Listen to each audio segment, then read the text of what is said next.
The first time we're seeing new video of another incident at the jail involving Mayra Martinez and Jacksonville police. Within the last half hour, the state attorney's office has fired back, responding to this new video. The I-Team first told you about the video yesterday after prosecutors gave a report to News 4 Jax explaining why they cannot charge the former officer seen punching Martinez with a felony. And for the first time, we're also hearing from that former officer, Akinyemi Borisati. Tonight, Martinez's lawyer is calling for an independent investigation and calling on the Florida Department of Law Enforcement to look into the sheriff's office. Yeah, we have team coverage tonight. The I-Team's Lindsey Gardner is going through interviews with Borisati and another officer who was there when Martinez was arrested. We start with Jim Piggott, who has reaction from Martinez's attorney and the state attorney's office. Jim? You know, this new video is still raising a lot of questions about the tactics and the techniques that are actually used at the jail. And in this video, we actually see 6 officers taking down Martinez. That happened after she was punched by Officer Borisati a little bit earlier in the day out in the Sallyport. Now, because of this and everything else that has happened, her attorney, John Phillips, is now calling for a special prosecutor in this case. He also wants to see the FDLE get involved and the Justice Department, and this is why. The new video starts with Mayra Martinez standing in the hallway. It's here where we're told the corrections officer asked her to remove her nose and belly button piercing. Her attorney says she can't remove that without a doctor, so she's told to go to the restroom and strip. She does, and then she throws her clothes on the floor, he says aggressively. At this point in the video, you can see a female correction officer grab Martinez by the hair and take her to the ground. Following that, 5 male officers enter the room while Martinez is still naked to break up the confrontation. Eventually, they're able to subdue her. This is the 3rd video we've seen of Martinez. The first was released by the Jacksonville Sheriff's Office and shows Officer Borisati punching her several times at the jail's Sallyport. He was fired for this, but only charged with a misdemeanor. The second video was taken when this started at the strip club where Martinez was arrested. Dashcam video shows her on the ground fighting with and being hit by Borisati and a second officer.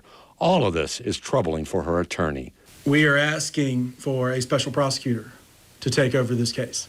We are going to make that application to the governor today. We think that given the issues, given that there is an election, given that things are getting caught up in an election where you have public officials of this town going after each other instead of doing what they need to be doing, that it's time for a special prosecutor to come in. We are also asking for the FDLE and the Department of Justice to take a look. You know, Attorney John Phillips had a lot of concerns, particularly about the report that we brought to you yesterday from the state attorney's office that talked about Martinez's mental illnesses and other problems. He says that should not have been released. So today, the state attorney's office again was able to respond. Now, Rich Manti just a few minutes ago was asked a question about why release that personal information about Martinez. Here's what he said. Well, anytime we're having to assess the relative credibility of any witness, be that the defendant, be that any other witness in the case, victim or otherwise, all those things are relevant. We have to take all that into account and a lot of other things as well. But we don't get to ignore it or not mention it. Those are written internal documents. They are our justifications for what we're doing, but it's not as though that stuff is irrelevant. A jury, if the case were to go to trial, would be instructed that they can consider all those things.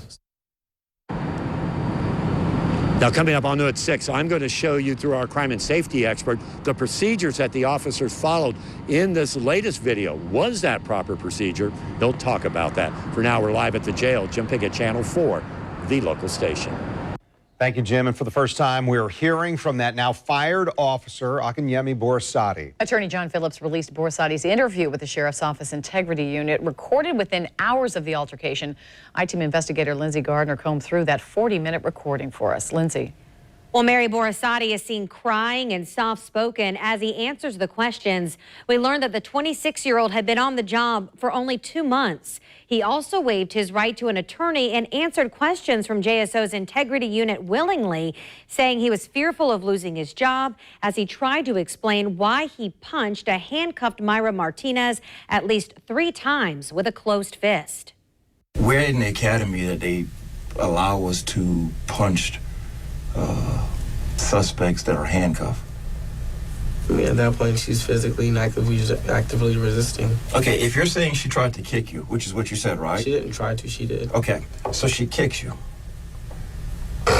And your response is you ball her fist up and you punch her 3 times in the stomach. What part of that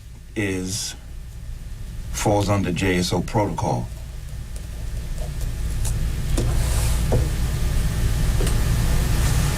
I mean, we have takedown procedures, right? If she's using her legs.